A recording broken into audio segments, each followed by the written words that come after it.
welcome. If you're returning, welcome back.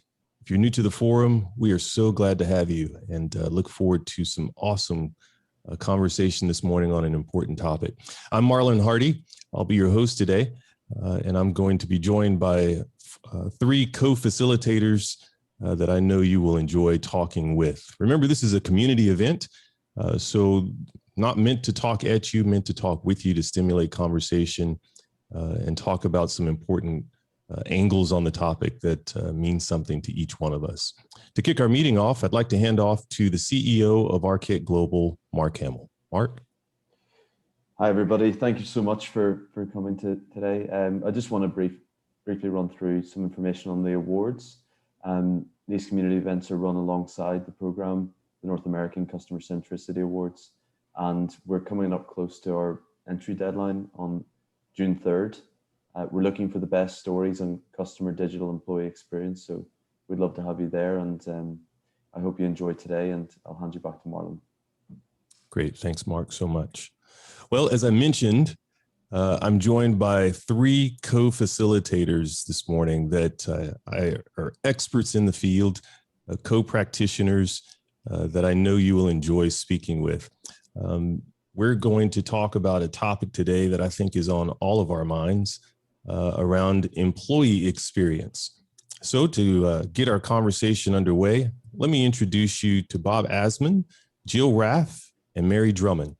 I'll let them introduce themselves and then we'll jump into the conversation. Let's start with Jill. Jill, would you like to introduce yourself? Yes. Hi, good morning. Jill Raff. I'm here in Austin, Texas, and I'm an EX/CX expert. So I believe firmly that when you have outstanding employee experience, EX, you are guaranteed outstanding customer experience.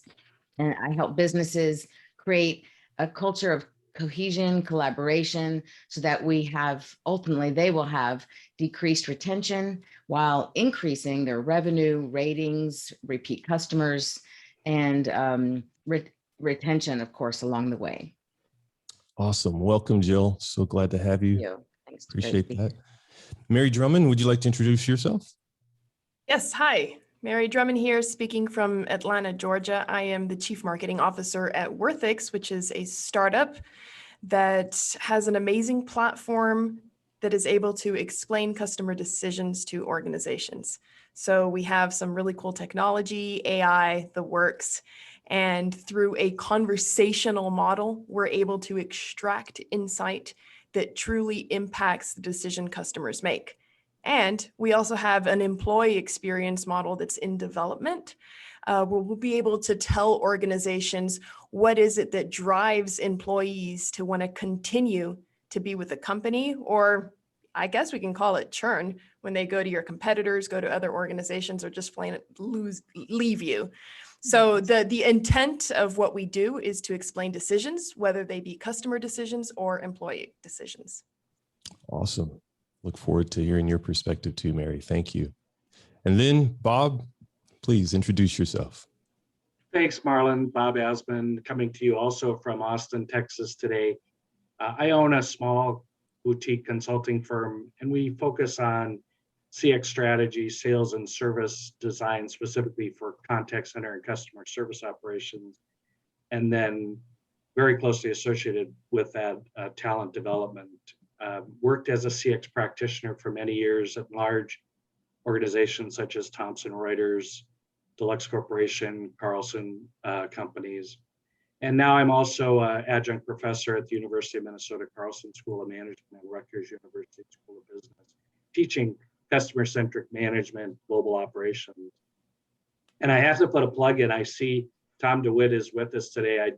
And Tom invited me to start a podcast series. And so let's put a plug in for CX of M Radio, some fantastic podcasts. And Tom's leading the way in the educational side of customer experience. So hats off to Tom. Fantastic. Welcome, Bob. Appreciate that very much. Seems like we're all in podcast mode these days, doesn't it? Well, if you know me, it's a topic that I am extremely passionate about, and it's employee experience driving CX. And you've already heard that in the openings of our three co-facilitators. So let me ask this question and get the perspectives of our three co-facilitators. Is the employee experience approach, an employee-centric approach, is it more important? Is it the better approach than the customer experience, a customer-centric approach? Jill, what would you say? You're on mute, Jill. Sorry about that. I didn't want background noise. Thank you. Yes, I do take that position. It's why my title is EX to CX, because I do believe strongly that EX has to come first. I think we've all experienced what it's like when you go, whether it's working with a solopreneur or you're going to a retail store or to a restaurant, and you have a bad experience and the employee's like, I'm sorry, it's my first day. I haven't been trained on this. Or someone else is like, maybe if they've been there even for a while and they're like, I don't know, but they don't even know to then go ask the right person. And they're making excuses for themselves. They're not presenting the company line, the company's core values and vision and mission. And so I think for a customer to have a great experience, they must first be educated and understand what the company is about and really have that great employee experience so they feel like they're a part of a bigger whole. They have ownership in the job that they do and in the company. And when they have a great experience, they're going to be happy and it will automatically lead to happy customers. I really feel that happy employees leads to happy customers. Love it. I love it. Mary, do you agree? Well, I'm going to start off by being a little bit controversial, which is that I view CX as a practice, as a strategy, a model, something that you have to build out, and everybody in the organization has to be on board and be extremely intentional about it.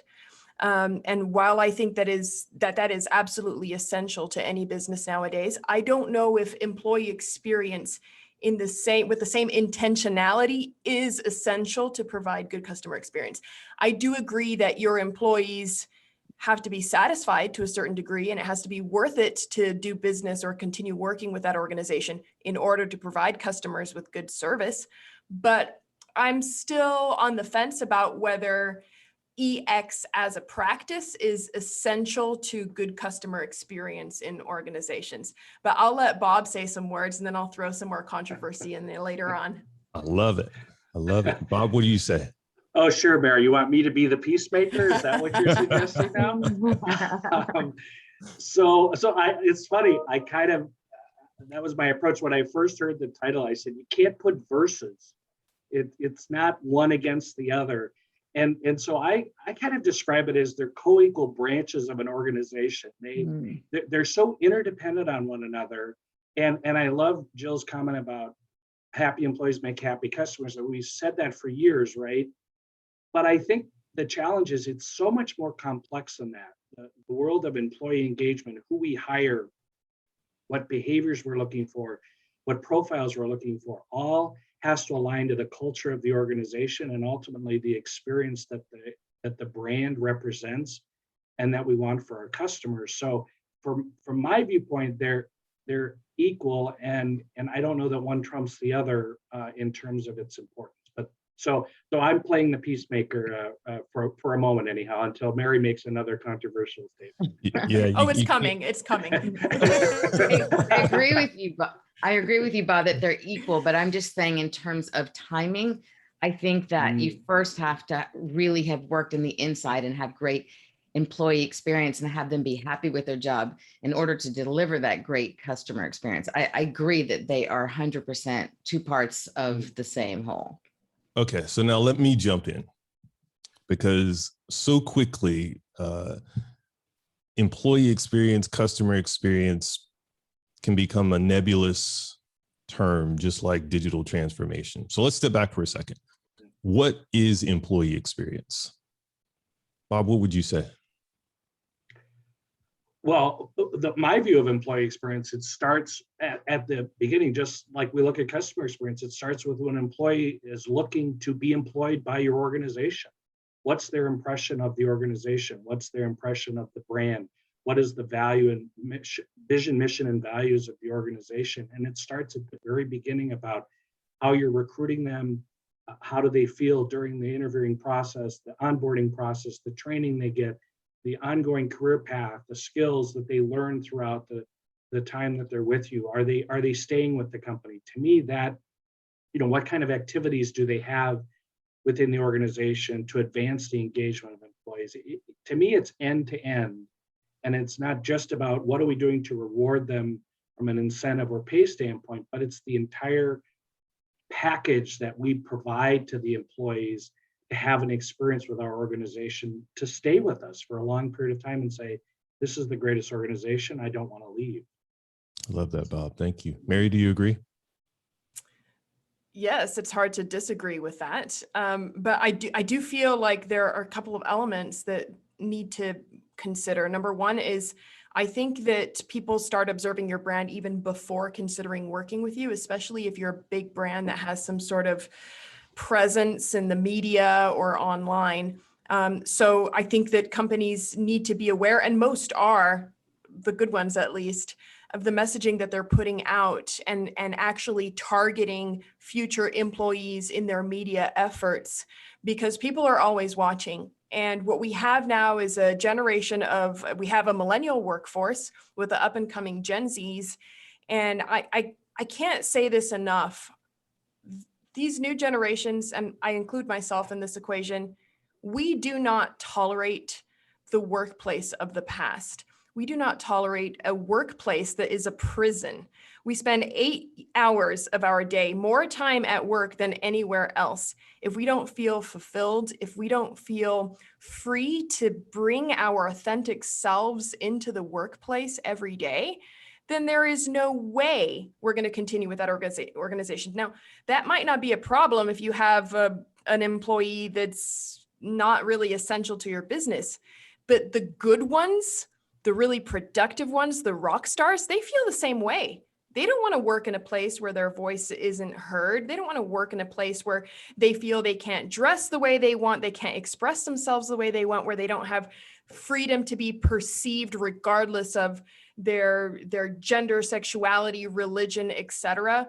All of these things are essential. They're the basic. It's the 101 of having an organization. If you want people to work for you, then these things are the minimum requirements. And it has to start way before. So that's the only thing that I would add to Bob's comment. Fantastic. Thank you. Jill? Yes, 100%. And I think, Mary, what you just described perfectly sums up what the importance of employee experience and what that's about. That, of course, yes, the definition is what a person encounters, feels, observes during their employee journey with an organization. But what that means is, ultimately, have they been brought on even before have their first interview? Is it clear, like you said, Mary, is it clear what this company stands for? What's their brand? What's their culture? What is it that they value? What do they stand for? And when a person comes into that company, as much as they are taught what it is that the company is expecting from them, the company then needs to learn who each individual is and what personality, what ideas, their uniqueness brings to the equation, which will make this beautiful complexion for the company. And it will make an environment that employees will want to go that extra mile. It won't be about the money. Statistically, it's been proven that if people feel that they are doing a meaningful job and they are working with a work family, as I like to call it, then it doesn't really matter. I mean, yes, of course, they need to be paid a reasonable compensation, but it's more than that. Like you say, with the Gen Z and the millennials. And I think it's not only those generations. I think it is a natural human element that we all want to be acknowledged and appreciated. That's just normal. And when we acknowledge and appreciate people and ask for their ideas to give us that input to make the company better, when we make our employees know that they are the reason we are successful as a company, when you're responsible for that, then I think you have great employee experience. Awesome. Marlon, could I add on to Jill's comments? Please. Jill, the concept of one size does not fit all. I love that, especially for those of you working in global organizations where what works in the US may not work elsewhere and vice versa. And so being able to be sensitive to that, to have the core values of the company consistent, but be able to adjust to the various cultures in global organizations is also so very important. And we always used to say, think global, act local. So consider the cultures of the various countries in which your organization is working in or based. If it's not based in the US, based elsewhere and doing work in the US. That's so important as well. To be sensitive incredible. To the need. Yeah, 100%. Absolutely. Can I add on too, so I don't feel left out, Marlon? Please. Wouldn't be the same. Jill, everything that you said just shows me, it gives me a really clear vision of employee experience being, I imagine, a dashboard and all these levers that you get to pull and kind of change. And as you pull them up and down, you're understanding and fine tuning that experience. So understanding how much money makes it okay to do certain things, how much culture, because you can have all the free pizza and drinks in the world. If you've got a toxic environment, nobody wants to be there. You can make all the money in the world. If people don't have the freedom to express themselves at work, it's not going to be worth it. So being able to find that sweet spot for your employees where it's just the right amount of money to be worth it, just the right amount of culture to be worth it. Because, there are so many, especially in the startup world that I'm a part of, that we're like a family. Okay, well, what does that mean? Because if there are employees that don't have skin in the game, or they don't feel like their voice matters when it comes to executive leadership decisions, then they're like, okay, but this is your company, not mine. Why should I go the extra mile for something that I'm not actually a part of, something that I'm dispensable in? So I think it's so important for companies to find that perfect balance between all of these different elements and understand what are the true motivators of employee satisfaction, let's call it. Great point. It's a great point. So let me ask this, and then I want to open it up, see if the audience agrees with us. As practitioners, in the past, we've talked about, as we're trying to help organizations transition from a CX perspective, we've talked about where do you start in the organization? Let's flip that. Now that we're looking at the employee experience, where have you found success? Where do you start by default in trying to change the culture, Bob? We're trying to change the employee satisfaction in an organization where the culture may not default to a great experience. Mm-hmm. I listen. I know that sounds short and sweet, but when I go into an organization to lead it, the first thing I do is I might spend the first 90 days just listening to every employee at every level in my organization, at every function in the organization, my business partners, my stakeholders.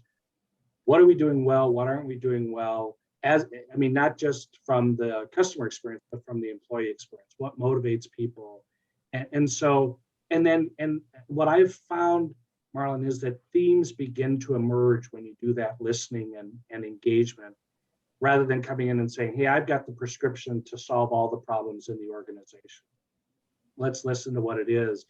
And as those themes develop, then I look at those themes to say, okay, how do we make this a reality within the employee experience? What are the employees saying that we're doing well and that we need improving on? And how do we address those, address both our strengths and our areas for improvement? I love that. Jill, do you agree? I agree 100%. I was just going to start with a different word, but it's the same idea, and is ask. That I believe you need to be asking all the time for feedback, for input, for ideas, so that people really do realize that they are an element, the essential element for what's going on, and ask, and then to really just sit quiet and listen and take it all in and understand what people what their experiences are, because I believe that you mentioned, Marlon, at the beginning about, when you don't have that culture. Well, that's the whole thing for me, is to create that culture right from the first day, right from even before they're starting. And that once you're working, that we create leaders at every single level. So it's not someone who feels, impotent as a worker and feels like, oh, I can't make a decision, or I can't do anything. I have to ask my boss, and only they can have the power. I work with companies to make all of their employees feel empowered and entrusted, so that they create those connections, and everyone then can contribute. And it's about expectations of the company equally as expectations of the employees. Yeah, I love that. I love that thought around empowering the employees. It's not just about what we're giving them. It's empowering them to do their jobs, empowering them to make decisions on the fly that may not be part of a core process. That's a big part of their satisfaction as well. Mary, let me flip this question just a little bit, because you can take a challenge. Yes, I can. You're in technology. Do you approach changing the employee experience with technology? Do you start your conversations with, hey, let's deploy this tool and listen? Or is it more of a personal listening, a personal engagement like Jill and Bob were talking about? I think in the same way for organizations, it depends on the size of your organization and how many employees you have. I don't think that technology is necessary or even appropriate when you have a small team. But if you're a massive organization that has presence in multiple countries and different cultures and different languages, then technology is key. So part of what we do is our technology creates conversations, and they're one-on-one conversations. And these conversations allow the respondent to interact, AI, it's cool, but as if they were having a one-on-one conversation. So it's a solution, it's scaling that empathetic approach that you could have either with your customers or with your employees. So if you take an organization like Verizon, for instance, they can't have one-on-one conversations with all of their employees. It's impossible. It's a challenge that even if they set out to do, they're going to fail miserably at, because even if they were to speak to every single individual, they'd have to find a way of putting all of those responses into a database to find some sort of trend. And then once they find that trend, they have to determine how important that piece of feedback truly is for the overall experience of that employee, and whether executive decisions and change to the core of the organization are actually going to have a positive impact on employees versus maybe a neutral one. And that kind of task is ridiculous for anyone to do manually. And that's where technology comes in. Technology comes to scale the empathy that organizations should have on a smaller level. So I would say if you have the manual capability of speaking to people one-on-one, of having a conversation where you can look into people's eyes and hear them and see them, then absolutely do that. But if it's impossible, then by all means use technology. Great answer. Great answer. We've talked about so much already in just a little bit of time. Thank you. Thank you for your perspectives. And let's keep the conversation going. Let's open it up to the audience. What have you heard that you agree with, disagree with, or challenge? And my panelists don't run off. Want us to talk or put it in the chat? No, speak up. Yeah, thanks, Tom. I think that, there's a couple of things that, I haven't heard addressed here. First of all, the importance of creating a customer-centric organization to draw in and attract the right people.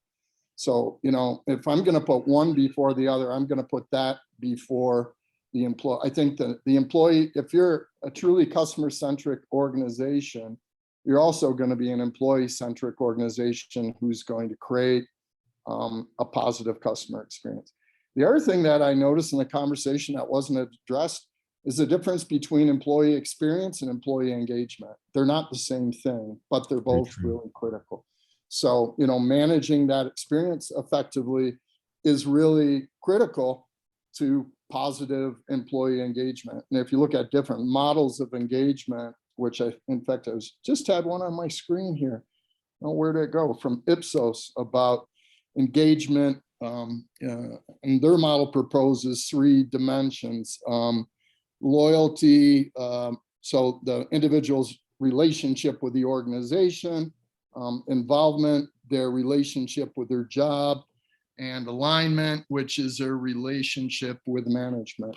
So I think it's really critical to consider both of these and manage both effectively. But to the initial point about which comes first, the chicken or the egg, I think being, just as customer experience management is a natural extension of being a customer-centric organization, I also think creating a positive customer experience is a natural extension.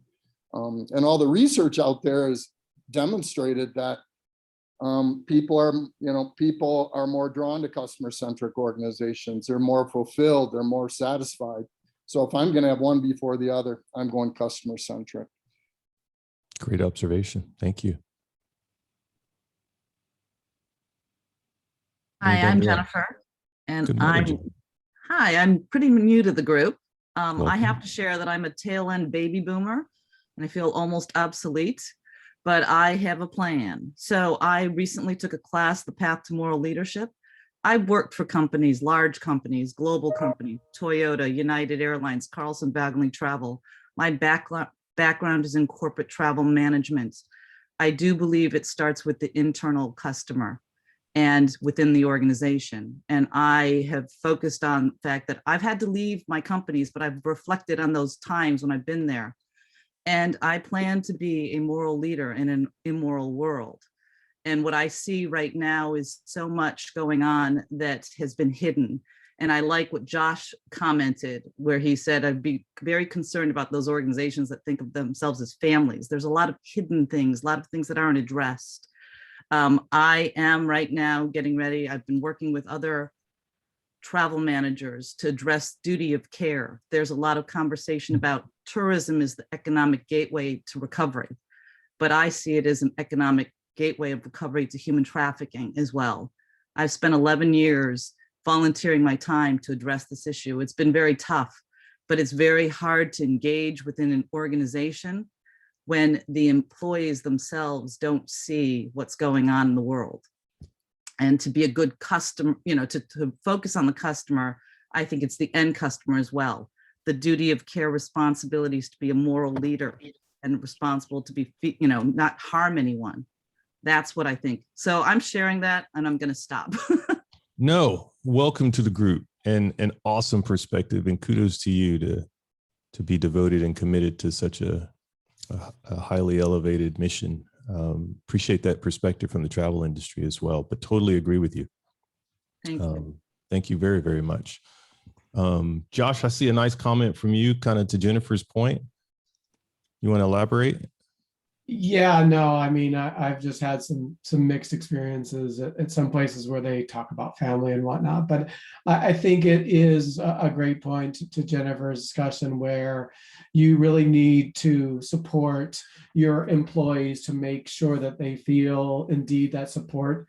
It's great that you want to go out and say we're customer centric and we're all about the customer and we're all about that experience, and then yet you really will sometimes look at metrics that you don't even realize that are truly saying something very different. I was just in a meeting the other day where I was reflecting back to a time when I'm also in the hospitality and travel industry as well. So Jennifer, we should connect. But it was a while back, I was helping Marriott and they were trying to build a new tool for their employees and the call centers. And, Marriott had this great ambition and they talked about like this great culture that they had. And you could feel that within the employees, but in the reality of there was a big differentiator when we actually went out to the call centers just quickly on this, and we did some shadowing and some ethnographic research. What we found was that the tool that had been set up 10 years ago was radically different than the actual fundamentals that they were trying to drive. And there was even some disconnects where their KPIs and what they were being measured on were very different. What did that actually articulate is that, Marriott says we want to build this great tool that's very customer centric. And yet when we constantly asked the employees what was important to them in their tool, they said, whatever you do, make sure it's fast enough because I want to help my customers, but I'm also being measured on how quickly I get them off the phone, which I understand from a business standpoint, that's important. But when you're trying to think about wallet share and educating a portfolio and whatnot, and you're looking at a tool that was entrenched in something from 10 years prior, we really needed to look at a very different fresh start. And we also needed to look at the employee experience and make sure that some of those metrics were also being related to wallet share, education about the portfolio. Even if that meant you were going to stay on the phone with them for an extra 20, 30, maybe 2 minutes, that you were evaluating other KPIs to make sure that the employees felt like they could actually sit on the phone and talk with their customers. So I think there's some great points that Jennifer brought out, and I want to just circulate back on that. And thank you. That's awesome. Welcome back, Josh. Good to see you. Marlon, can I point out 2 comments here? One Please. from Lori and the other one from Sandra. Please. Lori says that she finds it ironic that companies that claim to be the most customer centric tend to have the most unhappy employees.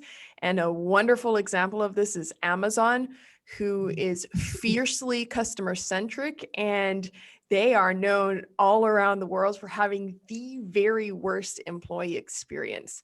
The one thing that I have to say is Amazon is not yet having a problem getting people to work with them. So there's something that they're doing. They're compensating it somehow. And I don't know what that is. I don't get to look into their black box, but I keep reading about unhappy Amazon employees, but Amazon keeps growing and their workforce keeps growing. So there's something there that we don't know about. That doesn't mean that Amazon doesn't need to do better with their employees. But then Sandra says that, EX doesn't automatically lead to CX. And sometimes organizations that have really strong employee experience where the employees are really close together and really tightly knit, they tend to create a certain hostility against the customer, which I think is the flip side. So on one side, you have companies that are really customer centric and their employee experience is terrible because the customer is always right. And on the other hand, you've got companies that focus so much on the employees that they turn against the customer. So 2 super interesting comments that I just wanted to highlight. Yeah, it's awesome. How do you balance the 2? Or Lori, before we go there, welcome. Good to see you again. What are your thoughts? Yeah, I wanted to comment a little bit more on my comment and to Mary's as well. Amazon's been paying very well. So, even if you read the stuff about the strike, the unionization attempt in Alabama, they voted against it because they were getting paid so much more than they would have in any other job in Alabama. But there's really kind of a 2-tier employee system. And I think it'd be interesting if you sort of could say, well, what's the employee satisfaction in the warehouse worker versus the technical worker? And in both cases, they're well paid. McDonald's is another great example where the corporate employees are just fabulously happy. The people in the stores, not so much. But the reason I was kind of thinking of the comment was I've been on Job Seeker lately, yay! And so I've been digging into Glassdoor anytime I interview with a company that I'm not familiar with. And, I always comment on that in the interviews. And sometimes if it's a below, 2.5 kind of rating of employee satisfaction, I want to know what their explanation for that is. And you know what they say frequently is, well, we have a lot of call centers and call center people are not happy.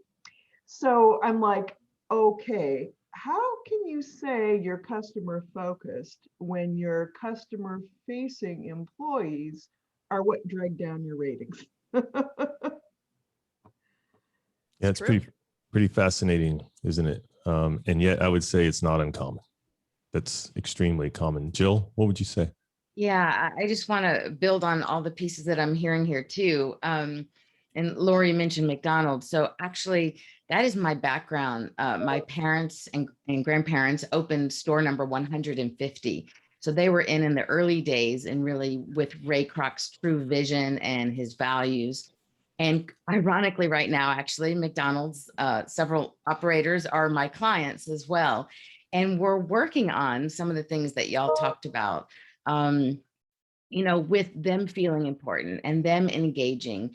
And, it really has come out to just kind of emphasize and magnify the importance of, if the employee is not happy with their job, if they're not engaged with what they're doing. And I love that you mentioned engagement, which I want to touch on after as well, Tom, but then the customer's going to feel it. There's no way that they won't. And they are working hard. These operators are working very hard to have their people feel important, to ask for their feedback. It's something that we're working on right now in our coaching.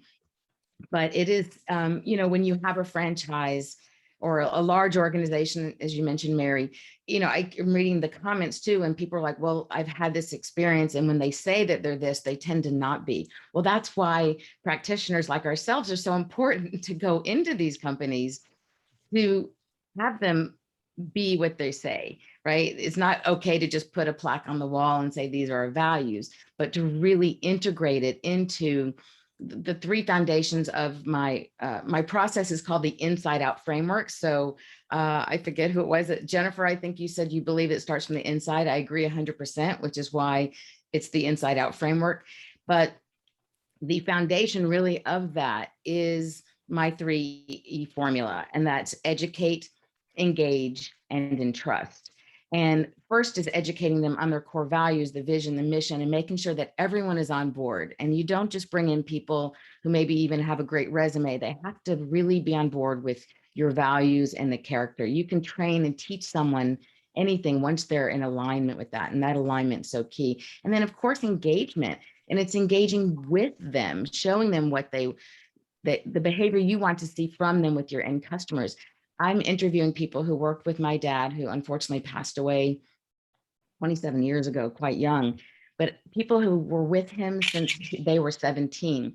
And the thing that I hear consistently is, your father expected a lot from us. He was a very firm boss, but we knew the values, we knew what he expected of us, and we wanted to deliver that because he believed in us and we wanted him to believe in, we believed in him and we wanted him to believe in us. And so I think when you believe into people and you let them know how important they are and that you believe in their capabilities, they will rise and shine for you. Amen. Right on. Right on. Did you want to touch on something that Tom said too, Jill, before we move on? I think you were going to say something about engagement. Yes, just the importance of engagement. So it's not just telling someone. I think we have to actually be in there and really engage with them, talk to them, ask them questions, show them how you want things done, see how they're doing things. It's not about just being talked at. It's the engagement. It's the real human connection. It's the interaction. It's transforming a transaction into an interaction. And that interaction means genuine engagement, both with your employees and, of course, with your customers. So here's a controversial one. And we talk about this a lot with CX. So who in the organization owns the employee experience? Because all too often, I'm sure you guys will start nodding your heads. When I enter into conversations with customers, they say, oh, great, let's get you introduced to our SVP of HR. So who owns the employee experience, in your opinion? Manager.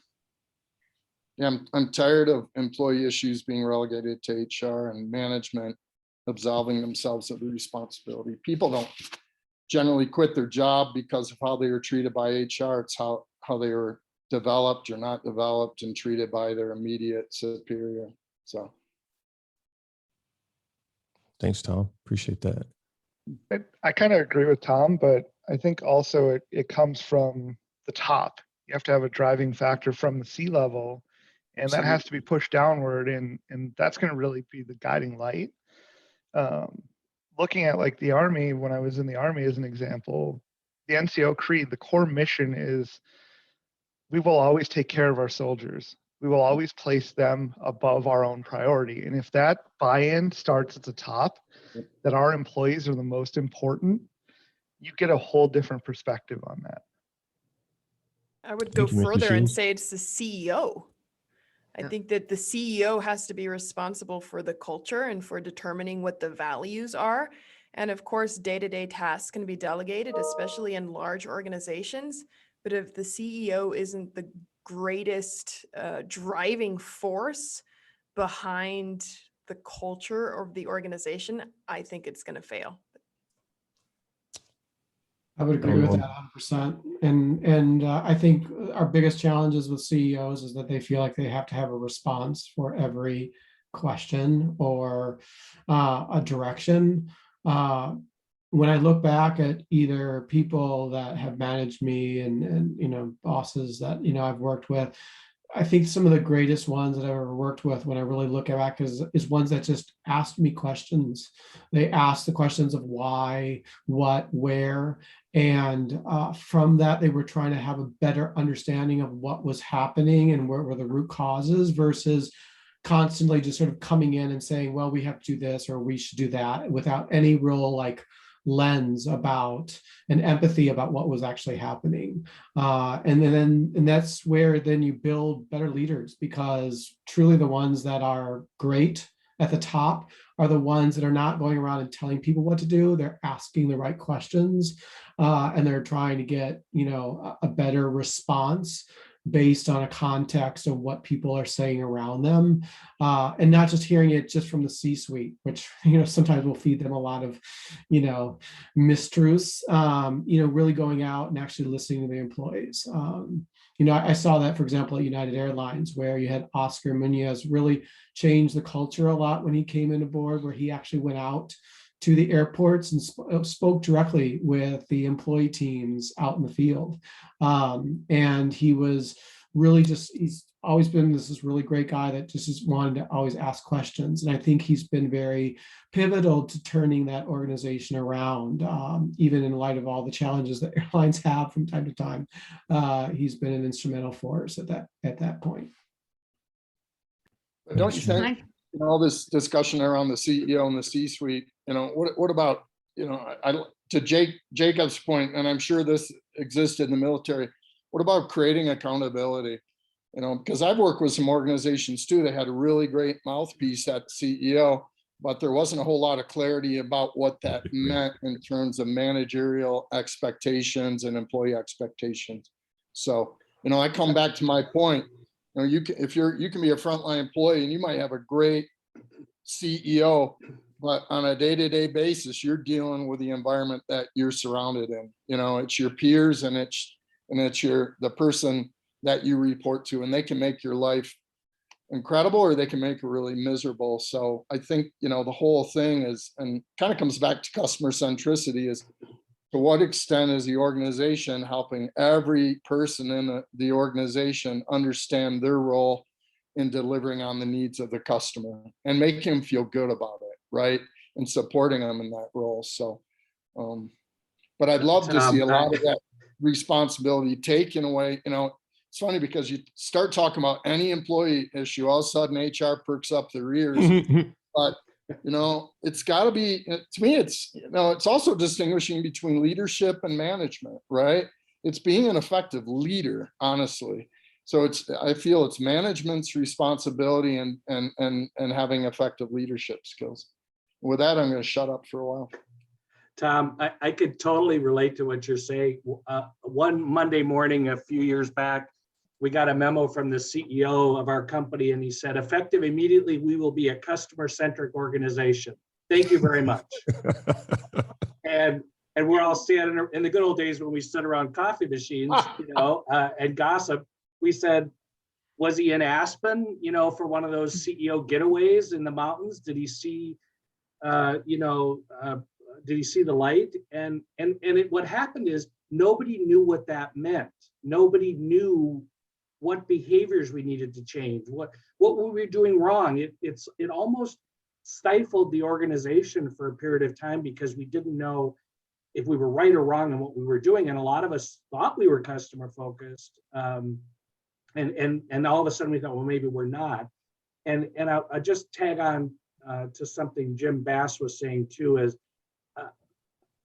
I agree with you to an extent, Jim, but I think the inherent risk in saying everyone owns it is nobody owns it. Yeah. And so how do you move it forward? How do you create what Tom is talking about?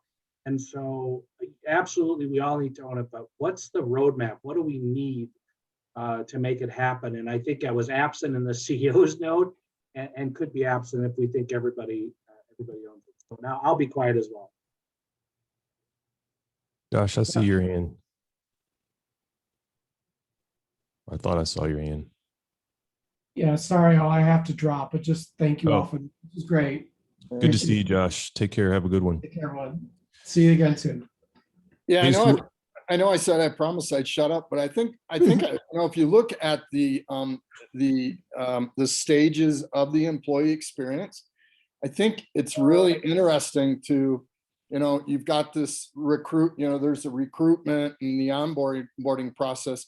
I think it's a really interesting place to have a discussion around where does HR start and where does management, or where does operations begin, and how can they partner together, even if there's more involvement at the department level in the recruiting process. But somewhere along there's kind of a handoff and a collaboration around employee development and retention and loyalty, right? Hey, Tom, let me go down that path just a little bit further. As we're working with an organization or working inside of our own organization to create this change, what's the greatest indicator of a thriving employee experience, or that we're making progress in that change, other than we're not having a high churn rate? What do you look for? I can jump in on my end. Hello, everyone. On my end, it's the growth from within the company.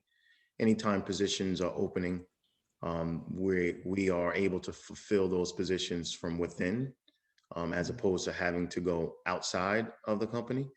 To me, that's a great indicator that, one, you have people in the right place, leaders, right, that are not threatened by the folks that are around them, and don't mind to continue to knowledge share, so that as you move up, you're ultimately opening up a position for someone else to move up as well, right? So to me, that is like one of the greatest indicators. And just to speak on something Tom had mentioned before, what I've found now, in the later stages of my life, is the more that I educate HR, the COO, the CEO, the CMO, and all the other acronyms that we have within the organization, the more I educate everyone about the difference between customer service, customer experience, employee engagement, employee experience, like they're all different.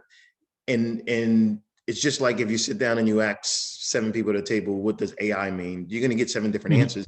They're not all wrong, right? But you're going to get 7 different flavors, right? So the more I bring them to the table, or when I sit at the table and we go around the table, I educate everyone on the difference between what I'm doing or what this space is all about. The more of an understanding that they all walk away with, because after a while they get tired of hearing it, but I know that it's effective. Dion, that's so important. And I think that's something that, we all got to kind of step back and probably are getting really good at doing, is clarifying what we do and what we're talking about. Because that's, you're so right. So many people it's a buzzword. And Bob, to your point, check mark. We are now, right? It's really important to clarify those different areas. Jennifer, I see your hand. I was thinking about, I think it was Sandra making a comment about HR, right? Being trusted. And I think I want to share some examples for myself, my own experience, but I've had 2 experiences with HR in different companies that I thought are interesting. In one organization, HR was collaborative and supportive, and they worked. And I think from a culture standpoint of the company, that was what really listen to the employee themselves. I've worked in other areas in companies where the HR department isn't trusted because all they were there, they were never part with you in any employee conversation or issues as a manager that you would have. They made you take that on your own. And they would always go tell us and share it with us later. And there was always something going on above, and they were really focused on that culture aspect of from the top, from the CEO and the management above. That's where they draw the line. And many employees have felt not to trust the HR division because they knew that there was something else that wasn't being shared. And I think that's what is the difference from an HR organization, the ones that you can trust and the ones that you have a difficulty supporting. Yeah, I think absolutely. that there's an interesting thing there, which is that lots of HR gets a bad rap in so many situations, but in their defense, and I don't even like HR departments too much. I was reading Mark's article that he just sent, but in their defense, they don't really have a choice. Their hands are kind of tied most of the time. There's a legal aspect of stuff that they're allowed to do and stuff they're not allowed to do. And then there are the rules of the organization. And then there's pressure from the CEO and from the executive board. And so lots of times employees feel like going to HR is like going to the principal. Like, I'm going to tell on you, and then the principal is going to fix everything. And it's not how it works. There are plenty of times that HR has to deal with situations that have no solving. There's no way to fix it with a punishment or restrictions, or sometimes they get stuck and they feel powerless as well. So I think that it does once again go back to culture. And once again, and Jill, you're the expert here, so you can tell me if I'm wrong or right. But with an organization being really transparent about their values, what they stand for, and then being really consistent with their messaging so that people know what they're going to get. And who was it that you said that about your dad at McDonald's, right? Where people knew that even when it got difficult and even when it wasn't working out, he was standing by his word, and everything that he was requiring was really was made very clear when they joined the organization. And I think that is the only thing that can reduce a lot of this friction that ends up happening when you have big organizations with multiple departments and multiple managers. And Tom, I could not agree with you more. I hope that you start talking again, because I really liked your comment. Where the bad experience that happen in organizations are normally not the fault of some person way up above. It's normally the direct manager of that employee. The problem is normally local, and that the only thing that can fix that truly is culture. But Jill, correct me if I'm wrong. Yeah, no, I agree 100%. And I think that's why even, and I know that's the word, management and managers, that's just the language and the vocabulary that we use. But I really am hoping to make a difference and change even the thinking around the word and the nuance of manager. Who wants to be managed? No one wants to feel like a chess piece, right? Or having the culture pushed down, right? Even the word being pushed down to you. Think of what that means. We respond even subconsciously sometimes to choice of words. And I think it has to be, yes, delivered down from the top, but also pulled up from the front lines. And so I think there has to be kind of a bridge of that. And the conversation needs to cross silos. We shouldn't be we're all working for the same company, right? So everyone should be on board working for the same end goals, purpose-driven goals. And I agree. I think it's when you have really bad managers who have their own ego or whatever problems, or they haven't been really bought into the culture and they haven't been given that training and that education. I always fall back to education over just training. Then I think that at the end of the day, you have a hiring problem. So the problem becomes with who you're hiring to be a leader for your people. And I think if we looked at them more as leaders and really gave them the backbone and consistency. You talk about consistency, 100%. That is why McDonald's is what it is today, the #1 global hamburger franchise, because consistency, no matter where you go, you can find that same products, same flavor profile, whatever it is you want. Yes, the experiences might be different, but as from this back at the top of the show, right, Mary, you talked about a massive organization. How do you can't just expect one thing and then to get down. That has to do with your systems in place, and how are you starting from the very beginning and training your people and educating them along the way so that they are part of it. And you're right, it is so much about that local level. I would actually counter all of that and just say this, because I've seen a lot. I could tell you that I can see executives at the C-suite doing things and allowing certain things to happen within the organization that another manager would be fired for. So example, CEO that would have a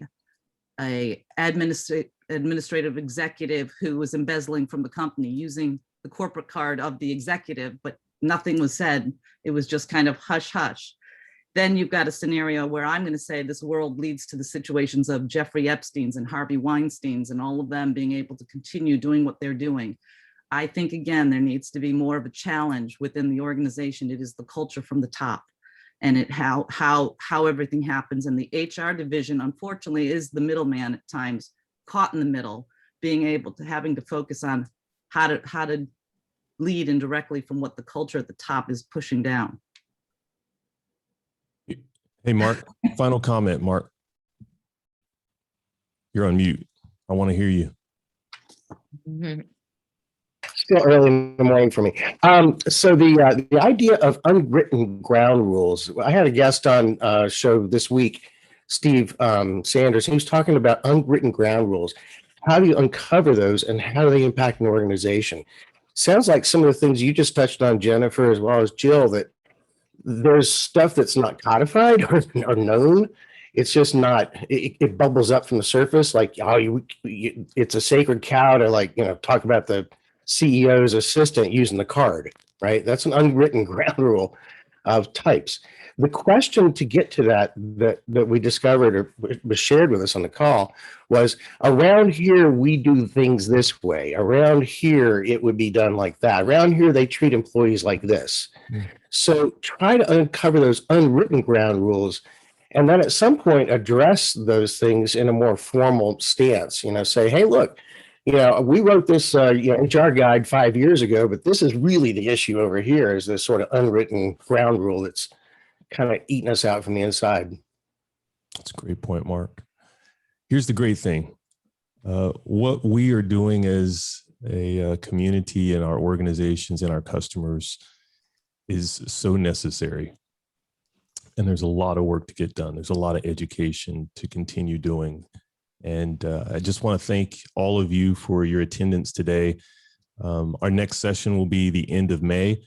So would love to see you back here as part of the community, part of the family of practitioners, and to keep the conversation going. I'd like to thank our co-facilitators, Jill Raff, Bob Azman, and Mary Drumond. Thank you very much for joining us. And thank you, Mark and Richard, for facilitating this.